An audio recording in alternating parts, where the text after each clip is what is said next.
தினம் ஒரு திருப்பாடல் வரிசையில் இன்று திருப்பாடல் 25. ஆண்டவரே, உம்மை நோக்கி என் உள்ளத்தை உயர்த்துகின்றேன். என் கடவுளே, உம்மில் நம்பிக்கை கொள்கின்றேன்.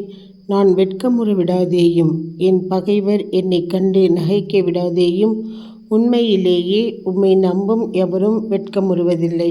காரணமின்றி துரோகம் செய்பவரோ வெட்கத்துக்குள்ளவர்.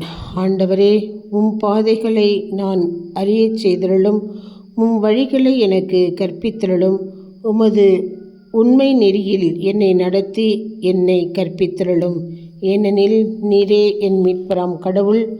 உம்மையே நான் நாள் முழுதும் நம்பியிருக்கின்றேன். ஆண்டவரே, உமது இரக்கத்தையும் உமது பேரன்பையும் நினைத்தருளும். ஏனெனில் அவை தொடக்கம் முதல் உள்ளவையே. என் இளமை பருவத்தின் பாவங்களையும் என் குற்றங்களையும் நினையாதேயும். உமது பேரன்பிற்கேற்ப என்னை நினைத்தருளும். ஏனெனில் ஆண்டவரே, நீரே நல்லவர். ஆண்டவர் நல்லவர், நேர்மையுள்ளவர். ஆகையால் அவர் பாவிகளுக்கு நல்வழியை கற்பிக்கின்றார். எளியோரை நேரிய வழியில் அவர் நடத்துகின்றார். எளியோருக்கு தமது வழியை கற்பிக்கின்றார். ஆண்டவரது உடன்படிக்கையை ஒழுங்குமுறையையும்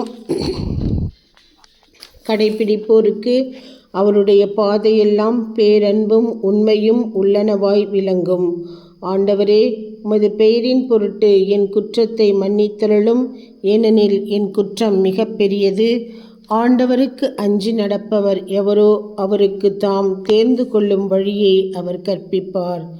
அவர் நலமுடன் வாழ்வார். அவருடைய மரபினர் நாட்டை சொந்தமாக்கிக் கொள்வர்.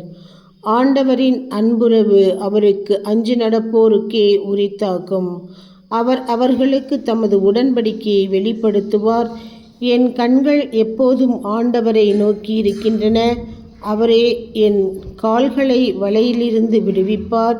என்னை நோக்கி திரும்பி என் மீது இரங்கும். ஏனெனில் நான் துணையற்றவன், துயருறுபவன். என் வேதனைகள் பெருகிவிட்டன. என் துன்பத்தினின்று என்னை விடுவித்தருளும். என் சிறுமையையும் வருத்தத்தையும் பாரும். என் பாவங்கள் அனைத்தையும் மன்னித்தருளும். என் எதிரிகள் பெருகிவிட்டதை பாரும். அவர்கள் எத்துணை கொடுமையாய் என்னை வெறுக்கின்றனர். என் உயிரை காப்பாற்றும். என்னை விடுவித்தருளும். உம்மிடம் அடைக்கலம் புகுந்துள்ள என்னை வெட்கமுற விடாதேயும். வாய்மையையும் நேர்மையையும் எனக்கு அரணாய் இருக்கட்டும். ஏனெனில் நான் உம்மையே நம்பியிருக்கின்றேன். கடவுளே, இஸ்ரேலை அவர்கள் படும் துன்பங்கள் அனைத்திலிருந்தும் மீட்டருளும். நாளை அடுத்த திருப்பாடலில்